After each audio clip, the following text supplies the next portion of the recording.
padamihan na ng kanta ang gusto kong gawin, di ba?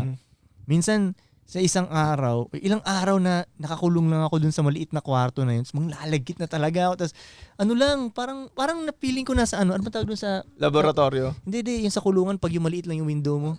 Bartolina. Kasi di ba yung naalala mo yung katulad sa Arista?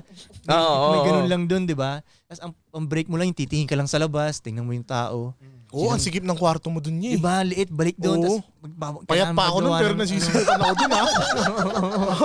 2016 yun, gang. Diba? Liit, diba? Yes. Liit, sofa bed lang na ano yun, no? Pero solid din yun. Pero sagad na sagad. Minsan pa tolo, minsan may babae akong, kunyari may mauwi akong babae, madaling araw, diba? Tapos, kunyari magsisex kami mga 3:00 ng madaling araw.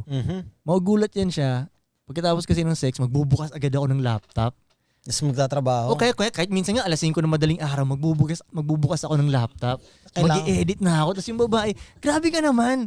Hindi ka ba natutulog? Walang cuddle time. Naghahanap ng Oo, cuddle time, pare. Siyempre, ina-expect niyang ganun, di ba? Pero hindi, di ba, no? Talagang ganun dati, no? Gagawa tayong kanta.